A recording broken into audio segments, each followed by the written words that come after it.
Olá, meu nome é Gabriela, eu sou médica graduada pela Universidade 9 de Julho. Recebi um convite pela editora Health para apresentar para vocês o tema de anafilaxia, suas manifestações clínicas, diagnóstico e tratamento aqui no primeiro Congresso Nacional de Saúde em Urgência e Emergência. Queria agradecer a presença de todos vocês, bem como a atenção de vocês para esse tema que é muito importante na nossa prática clínica. Então, sem mais delongas, a gente se questiona, faz a pergunta principal para entender o que é anafilaxia. A anafilaxia nada mais é do que a forma mais grave de reação alérgica. Ela tem rápida instalação e pode ser potencialmente fatal. Ela afeta múltiplos sistemas do corpo, primariamente e de forma principal a pele, mas ela pode também afetar o trato respiratório, cardiovascular, gastrointestinal. Por causa do quadro potencialmente fatal, a gente sempre trata a anafilaxia como uma emergência médica, porque ela pode progredir rapidamente e os sintomas leves podem evoluir para choque e até mesmo um colapso. A dimensão da anafilaxia, ela tem uma incidência crescente, apesar das referências usadas aqui nessa apresentação serem voltadas para países desenvolvidos, a gente vê que é uma tendência global. A gente pode ver que é uma patologia, um quadro que afeta extremos de idade, então são fatores de risco, o paciente ser criança ou ser idoso. É fator de risco conhecido também, o paciente ter alguma comorbidade de base, que intensifique o quadro, seja ele asma, alguma doença cardiovascular, alguma doença hematológica, por exemplo, mastocitose, né? Alteração hematológica. O crescimento tende devido às possíveis causas multifatoriais, as mudanças nos padrões de exposição, mudanças até globais do ambiente em que a gente vive e está exposto. E o principal reconhecimento aí, a melhor forma de tratar é reconhecer isso e entender os fatores ambientais aos quais a gente se expõe. E por que agir rápido, identificar o quadro de anafilaxia de forma rápida? Eu consigo dividir em 4 principais fatores aí da importância clínica de se entender essa patologia. A primeira é a prevenção da mortalidade. Então, entender que o atraso no tratamento desse quadro, você está colocando o paciente em risco de aumentar aí as suas chances de vir a óbito. Então, sempre lembrar que tempo para esse paciente é músculo, é cérebro e é vida, tá? Consequentemente, isso tem uma redução na morbidade, então você vai identificando esse quadro precocemente, você evita complicação grave. E isso tem um impacto muito grande no sistema de saúde e na qualidade de vida do paciente. Então, o paciente tende a não ter internações prolongadas. Ele pode até evitar a ter que ocupar um leito de UTI. E isso gera uma qualidade de vida muito grande para o paciente, porque ele sabendo o que pode desencadear esse quadro, ele já vai ter um grande aí, sistema de defesa ao longo da vida. Para exemplificar de forma mais fácil, a gente divide a fisiopatologia do quadro de anafilaxia em 2 vias. Basicamente, a via que é mediada por IgE, então o paciente ele tem uma exposição ao alérgeno causador e isso vai gerar uma ligação à proteína, ao imunocomplexo IgE, que foi sensibilizado aos mastócitos e basófilos do nosso corpo. E isso vai desencadear uma reação, que é uma liberação de mediadores. Essa é a via mais comum. mas a gente também tem a via que é não mediada por IgE. Então, ele não vai, o alérgeno ele não precisa dessa ligação prévia, não precisa sensibilizar esse imunocomplexo. Ele, de cara, ele vai e gera reação direta nos mastócitos e basófilos, e isso ativa o sistema complemento. É uma reação também conhecida como reação anafilactoide. Então, ela não precisa desse imunocomplexo ativado. Os mediadores mais comuns analisados na fisiopatologia da anafilaxia é de cara a histamina, a triptase, leucotrienos e prostaglandinas. A gente vê uma ativação em conjunto desses mediadores e eles causam reações sistêmicas, sempre atingindo a pele, o trato respiratório, o cardiovascular e também, em algumas vezes, o gastrointestinal. Então, a gente vai ver um quadro, né, ligado à histamina, bem característico de urticária, prurido, né, que é a coceira intensa, o angioedema. Também ligado à histamina, a gente pode observar a vasodilatação, e essa vasodilatação pode levar à hipotensão. Isso gera o aumento da permeabilidade vascular, que favorece ainda o edema e até, em casos mais graves, ao choque. Do trato respiratório, a gente, em paralelo com a vasodilatação, a gente verifica broncoconstrição. E isso nós falaremos mais para frente, mas gera o sibilo, o chiado. Isso, como consequência, tem aumento da secreção de muco também das vias aéreas. E como eu disse anteriormente, pode afetar o trato gastrointestinal também, de forma o paciente a apresentar dor abdominal em formato de cólica, pode vir a apresentar náusea e até vômito. A triptase, por sua vez, ela é uma enzima liberada principalmente pelos mastócitos. Ela também vai atuar na vasodilatação, que pode levar à hipotensão e pode amplificar a resposta inflamatória também do quadro. Os leucotrienos, por sua vez, eles trabalham com o LTC4, o LTD4 e LTE4, que são potentes mediadores lipídicos neoformados. Eles vão atuar também na broncoconstrição e no aumento da permeabilidade vascular, em contrapartida. Na, já as prostaglandinas vão atuar especialmente no PGD2, que também são mediadores lipídicos neoformados. Assim como os demais, elas vão atuar aí na vasodilatação e no aumento da permeabilidade vascular, contribuindo para o quadro da resposta, né, do quadro de hipotensão e também a formação de angioedema. Em paralelo a isso, quando no nosso corpo há vasodilatação, a gente vai poder também avaliar a broncoconstrição. Pode também estar associado à dor abdominal. Um outro mediador da fisiopatologia que pode ser citado aqui também são as citocinas e as quimiocinas. O TNF-alfa, o IL-6, IL-4, IL-5 e IL-13 são as proteínas que modulam e ajudam a modular a resposta inflamatória. Então, elas contribuem aí para intensificar a inflamação sistêmica, elas fazem parte também das reações bifásicas, que nós vamos falar mais para frente desse quadro. Então, as principais causas, a forma como você pode adquirir ou então passar a apresentar o quadro de anafilaxia é por meio da exposição ao alérgeno, seja pela via mediada por IgE ou não mediada.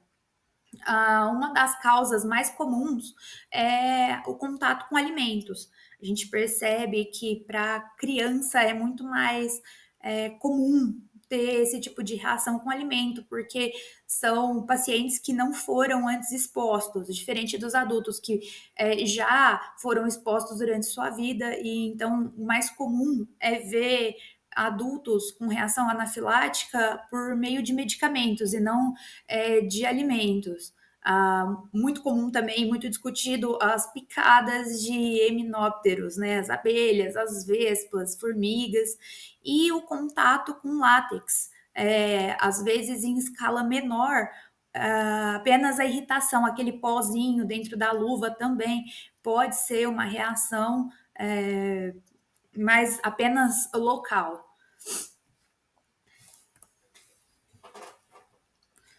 A gente também vê em associação com esses fatores desencadeantes algumas causas menos comuns, que pode ser aí exercício físico ou exercício intenso, que pode estar levando o corpo da gente a estresse, associado a contato com algum grande fator desencadeante.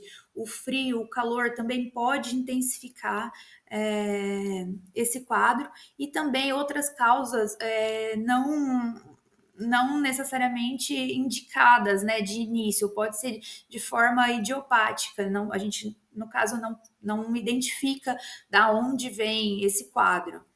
Alguns outros fatores e cofacilitadores também.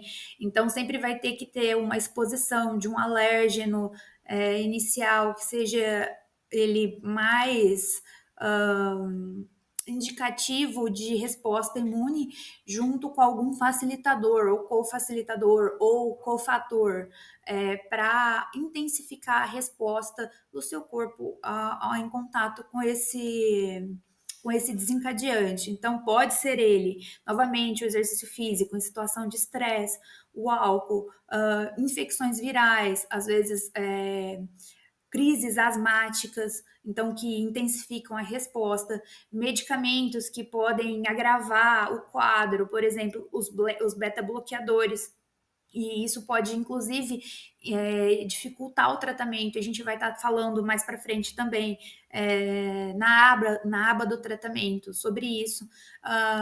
Os inibidores de enzima conversora de angiotensinos e ECAs, que podem agravar ou, inclusive, é, assemelhar-se aí ao angioedema.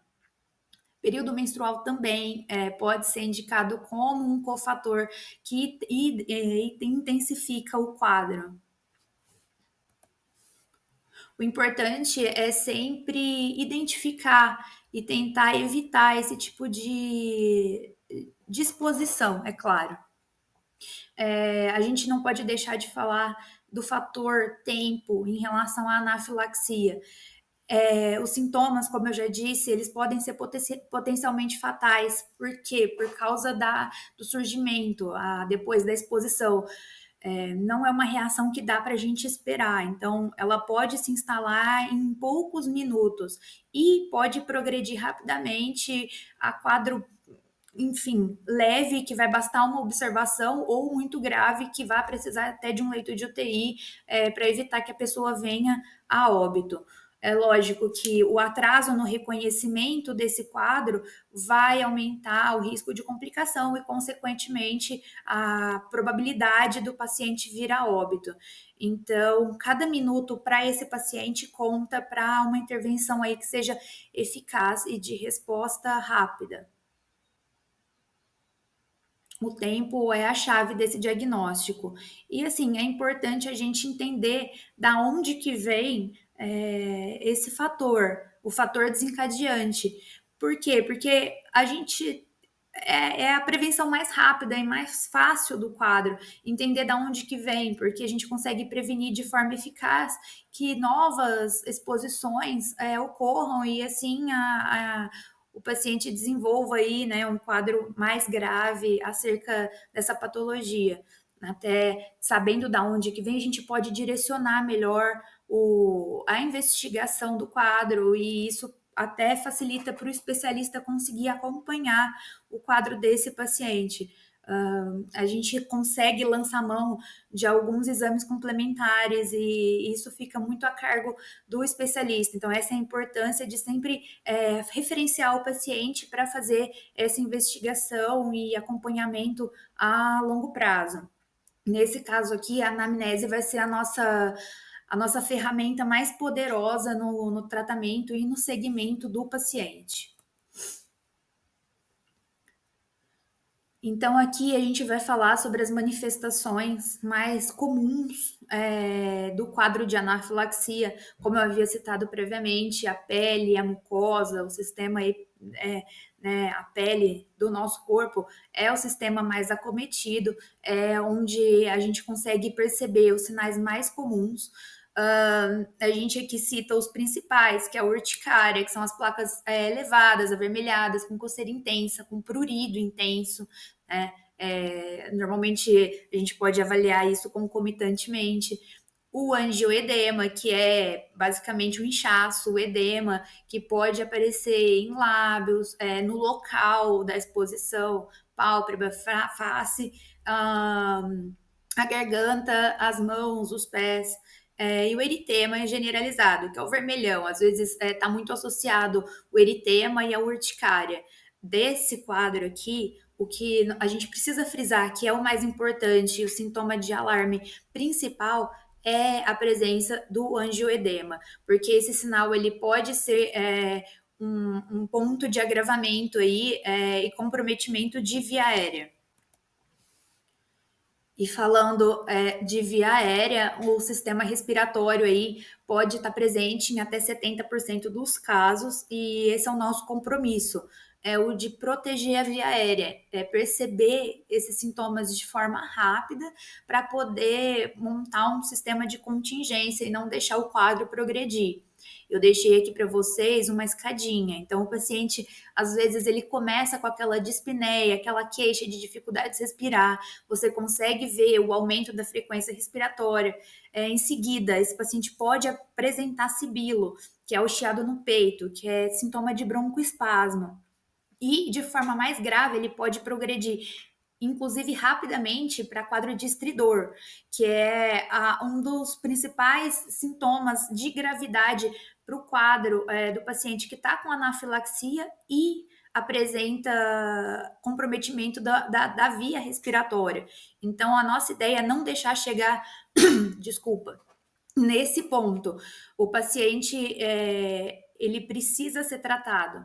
E, se for o caso dele apresentar esse risco para a via aérea, a gente tem que pensar na proteção dela.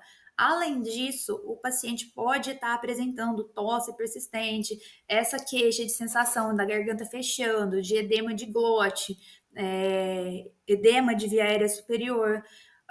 Além disso, em sinais um pouco menos preocupantes, que é a rinorreia, a congestão nasal, espirros. Então, assim, deste quadro, assim como o angioedema era para a pele, para a mucosa, um sinal de alarme, aqui para o sistema respiratório, com certeza vai ser o estridor.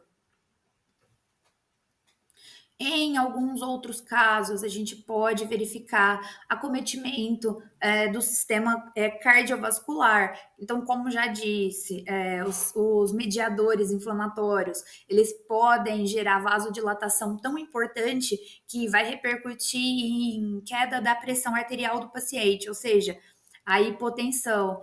E isso é um sinal de muita gravidade para a gente.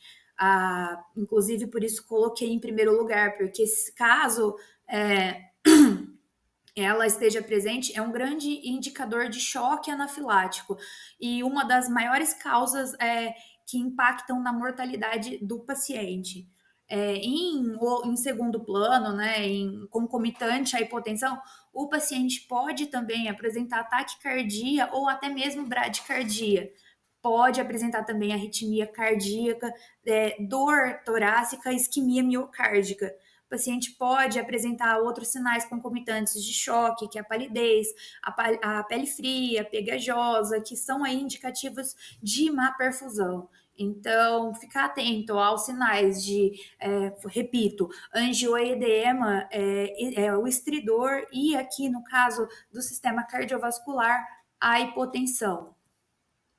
Então, outras manifestações aí de outros sistemas que são menos comuns. A gente pode avaliar do gastrointestinal, a dor abdominal, que pode vir do tipo cólica, náusea, vômito, diarreia, um neurológico que pode ser afetado, como queixa de sensação de desmaio ou até desmaio mesmo, confusão mental, perda da consciência em alguns casos graves e a sensação de morte iminente, que é muito angustiante para o paciente.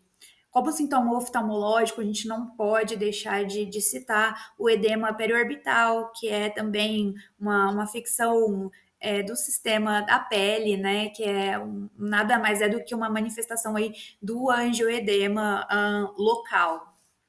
Então, para fixar os sinais de alerta e de gravidade que a gente precisa pensar em anafilaxia, o diagnóstico é clínico e sempre vai se basear na identificação desses sinais, que é o comprometimento da via respiratória, na escadinha, né, citada, dispneia, sibilo, estridor e até mesmo cianose, hipotensão, que é o acometimento cardiovascular, a alteração do nível de consciência, comprometimento neurológico e não necessariamente, apesar de ser mais comum o acometimento cutâneo, a ausência dos sintomas cutâneos, é, não significa que o paciente não está em um quadro de anafilaxia.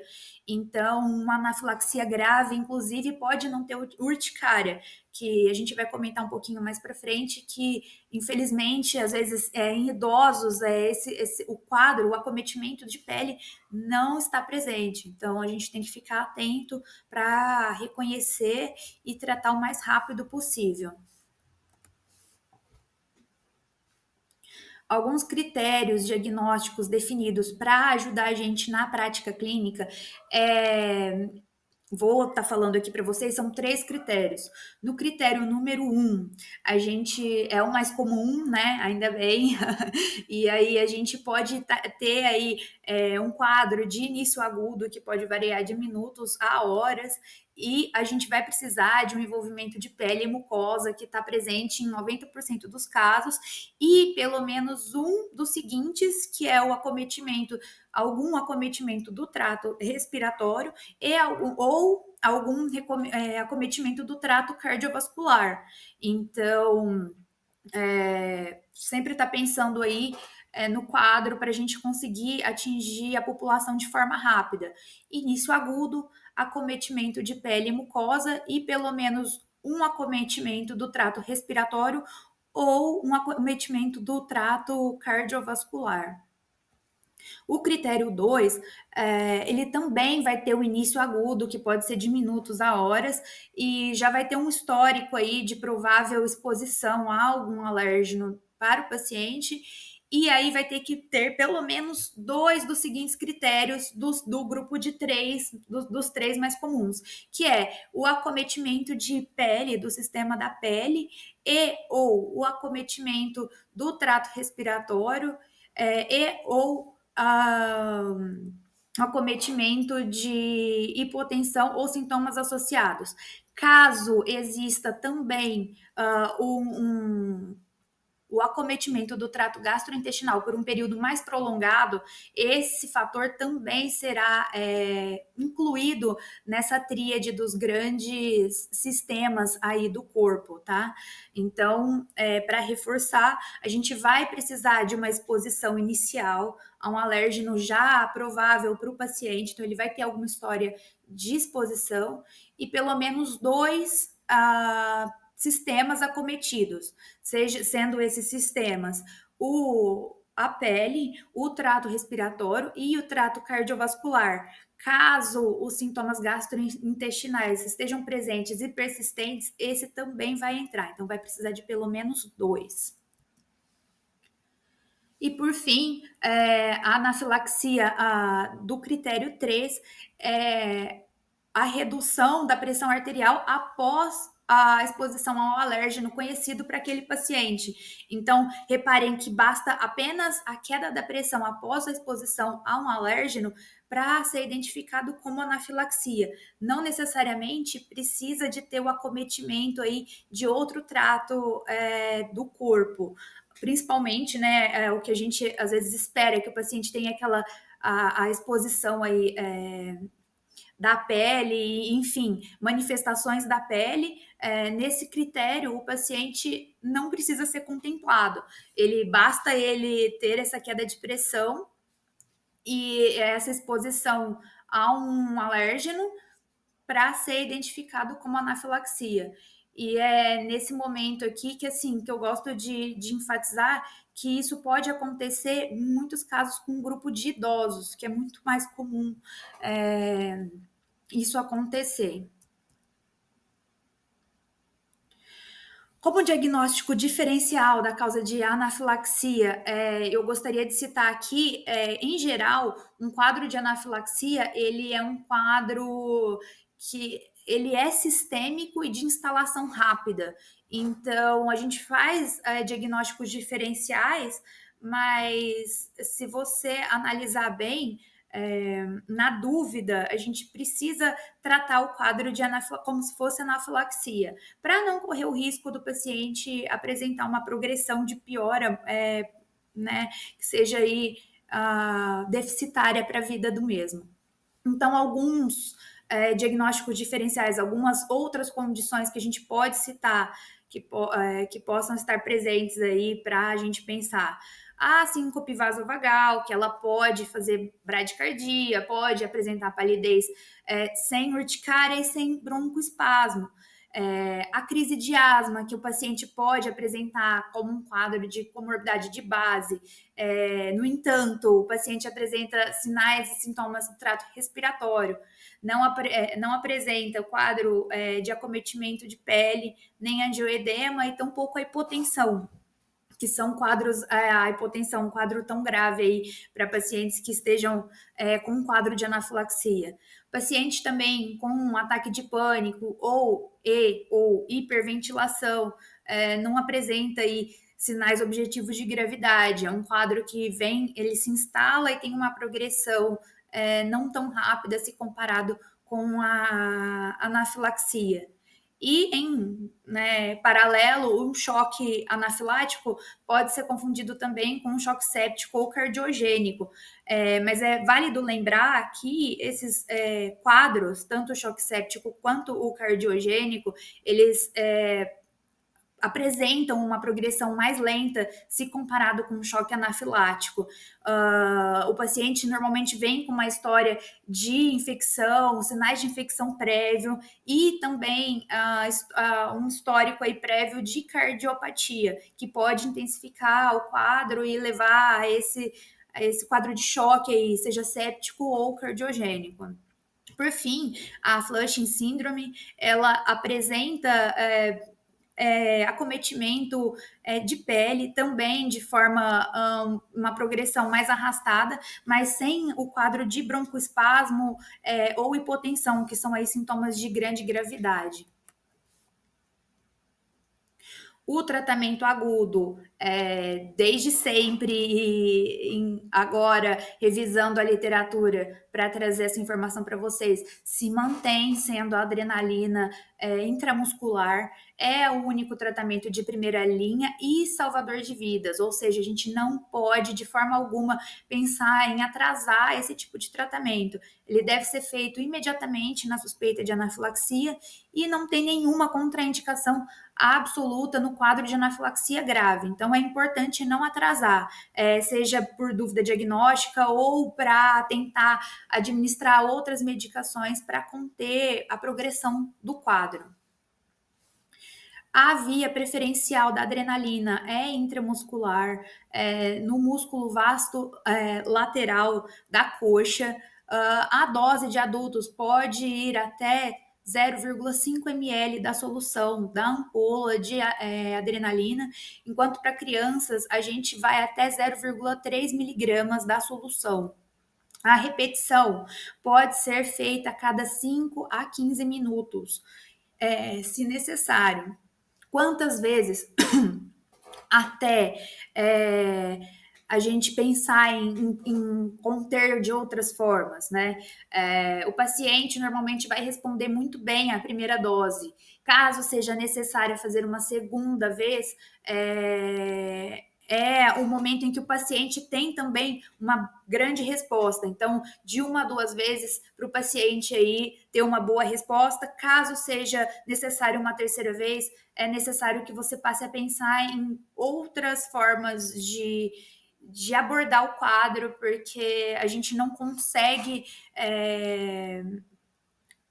por vezes, às vezes, mediar o quadro devido a tamanha gravidade. Porém, na literatura e na prática clínica, é possível observar que em até duas vezes a resposta é muito boa, desde que você aplique no local correto e na dose correta também. Uh, Vou enfatizar aqui que o local de escolha ajuda muito na absorção, por ser uma absorção mais rápida e com menor risco de efeito colateral, sendo então uma escolha mais segura para o paciente. A adrenalina funciona muito bem porque ela age em todas as alterações sistêmicas que a reação alérgica do quadro de anafilaxia promove no nosso corpo. Então, ela age em múltiplos receptores. Ela é agonista alfa-1, agonista beta-1 e agonista beta-2. Ela basicamente age na vasodilatação do corpo, é, fazendo vasoconstrição, então ela aumenta a pressão arterial, ela melhora os sinais de perfusão que a hipotensão gera, ela melhora a força de contratilidade, a frequência cardíaca e consequentemente, a gente tem uma melhora do débito cardíaco. Ela também alivia a broncoconstrição por meio da broncodilatação. E isso dá uma melhora significante no quadro de sibilo, retira o paciente do quadro de broncoespasmo. Ela basicamente inibe a liberação de mediadores por mastócitos e basófilos. Então, ela vai lá na raiz do problema e corta essa sequência de fatores, né? Como tratamento e medidas de suporte, eu gosto muito de sempre perguntar se o quadro do paciente te comove. Se ele te comove, ele ganha move. O que, que é o move? Toda vez que é um quadro de um paciente que você percebe que ele está com um quadro com sinais de gravidade, é muito importante que você sempre monitorize o paciente, disponibilize oxigênio para via aérea, de suporte de via aérea para ele, e também realize uma punção venosa, um acesso venoso para esse paciente. Então, o ganha-move, que a gente fala. É importante lembrar que o paciente pode ficar numa posição, se caso em um quadro de hipotensão, que ele pode ficar deitado e a gente pode tentar elevação dos membros inferiores, ou até mesmo se o paciente está apresentando desconforto respiratório, ele pode se manter sentado para ajudar nesse quadro, sempre monitorado, com suporte de via aérea, seja ofertado oxigênio para ele via máscara ou mesmo cânula nasal, e acesso venoso para a gente conseguir não só administrar as medicações de suporte para o paciente, bem como realizar hidratação efetiva. Para adulto, a gente pode correr até 1.000 ml de forma rápida para ele, uma expansão volêmica, enquanto para criança a gente pode pensar em 20 ml por quilo de forma rápida também, visando o plano de contingência aí de evitar a hipotensão para o paciente. Após a administração do medicamento principal, que é a adrenalina, a gente pode pensar em tratamento adjuvante para esse paciente. Lembrar que adjuvantes são ajudantes e nunca vai substituir o tratamento principal, que é, no caso, a adrenalina. Então, alguns medicamentos de suporte para esse paciente pode ser um anti-histamínico, que é nada mais é do que o antialérgico, mais comumente conhecido, que eles aliviam a coceira, o prurido intenso, quadro de urticária, flushing, o corticoide, que ele é um anti-inflamatório sistêmico um pouco não, mais poderoso que o antialérgico. Ele trabalha aí nas reações bifásicas, que nós vamos falar um pouco à frente, que é uma ação tardia do quadro de anafilaxia. Sem dúvida, os broncodilatadores, apesar da adrenalina agir também como um broncodilatador, não, às vezes não vai excluir o uso desses broncodilatadores para evitar o quadro de broncoespasmo e aliviar o paciente. Então, o salbutamol ele é o grande nome aí para gente de broncodilatador.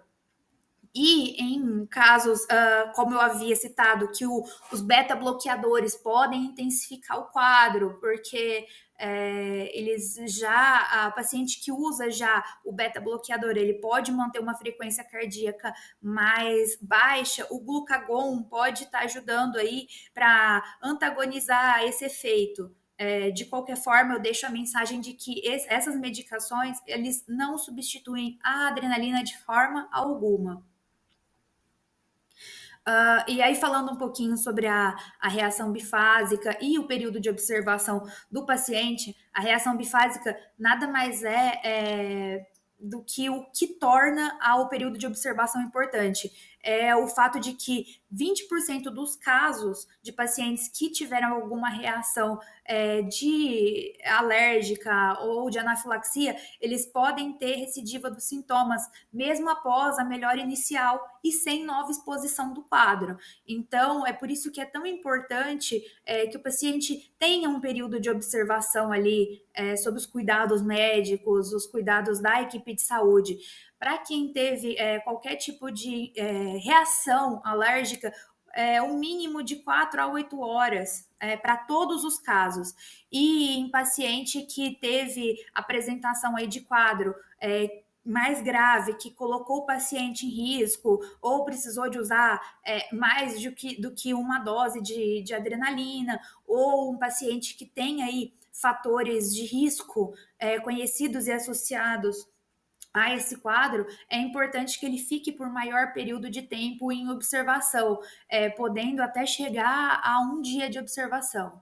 O que não dá para faltar é que esse paciente ele saia sem um plano de contingência, sem um plano de referência, de acompanhamento. Ele precisa ter um acompanhamento adequado, e eu volto a dizer, aqui a anamnese é um ponto muito, muito importante para a gente manejar esse paciente a longo prazo. Então, assim, sempre identificar, ou pelo menos tentar identificar a causa do que desencadeou esse quadro, identificar o alérgeno, que é crucial para o paciente conseguir se prevenir de novos eventos. Uma anamnese detalhada, então, é de fato a nossa maior arma e é a nossa assim, responsabilidade de compartilhar aí com o paciente essa informação para que ele consiga avisar outras pessoas mesmo do que pode ser esse desencadeante na vida dele. Deixar uma referência para a especialidade, para o imunologista ou alergologista, para dar sequência na investigação e acompanhar esse paciente mais de perto e ficar a cargo desse acompanhamento, dessa investigação, os testes em segundo momento, que são complementares a esse quadro. A gente vê aí os mais famosos, que é o Prick Test, o REST, que a gente vai estar falando um pouquinho também, e em menor escala e de forma bem mais controlada são os testes de provocação, que são contato direto com o alérgeno. Isso é muito pouco usado por causa do risco que isso oferece para o paciente. Então tem que ser em ambiente bem controlado. A gente aqui lança a mão, então, de alguns exames complementares. A triptase sérica pode ser feita em até 24 horas do contato com alérgeno. Ela é um marcador de ativação de mastócito e basófilo. que apresenta pico após 1 a 2 horas do início dos sintomas. É importante frisar que esse exame ele é secundário, ou seja, ele é uma avaliação após o evento, após o tratamento. Então, a gente vai usar ele de forma retrospectiva, de forma a usar para uma confirmação retrospectiva, que é útil em casos que são mais difíceis de se entender da onde que veio o quadro, ou até mesmo pós-morte. Não serve para diagnóstico agudo. E também, em segundo momento, de investigação aí da causa, a investigação etiológica feito pelo médico que vai dar seguimento junto com o paciente, pode ser realizado, como eu já havia dito, testes cutâneos. Então, o prick test é o teste intradérmico, o teste de IgE específica, né, por meio do soro, que é o RAST, R-A-S-T, e testes de provocação, como eu disse, que são raramente realizados e tem que ser feito sob uma supervisão especializada e com suporte adequado para esse paciente. Reforço que a educação do paciente, o paciente estar informado sobre o quadro e realizar o segmento adequado, é a forma mais fácil e melhor de conter um quadro de anafilaxia. A responsabilidade dele de evitar o alérgeno, com instrução detalhada, para ele procurar mesmo se há risco ou fontes de exposição no ambiente em que ele está inserido, conseguir informar as pessoas à volta dele, ou né, em locais novos em que ele vai estar presente, informar de fato as pessoas para que elas não coloquem ele em risco e que ele mesmo também não se coloque em risco. Às vezes, se for uma pessoa ou que não tem consciência de si próprio, ou ainda precisa de cuidador, ou crianças mesmo, que elas estejam com recados, com pulseiras, para identificar a condição do paciente e evitar que ele seja exposto. Manejar os cofatores, então, se é um paciente que tem um risco aí de se expor ao alérgeno, que ele também maneje os cofatores que podem predispor a intensificar o quadro, caso ele tenha essa exposição. E, claro, sempre seguir, ter um segmento, um plano de contingência com um médico especializado para conseguir melhor dar o segmento para o paciente. Então, a importância aí que eu deixo para vocês é da comunicação para a própria segurança do paciente. Aqui estão algumas referências, como eu havia dito, são referências, em sua maioria, de países que né, estão em inglês, e eu usei também o livro Goodman para ajudar a dar suporte nessa apresentação. Eu gostaria de agradecer a presença de vocês até aqui. Meu muito obrigada mais uma vez à Editora Health e a todos os presentes. Caso vocês tenham alguma dúvida ou comentário, sugestão que queiram fazer, eu deixo meu e-mail à disposição, e eu agradeço muito a participação de todos. Grande abraço.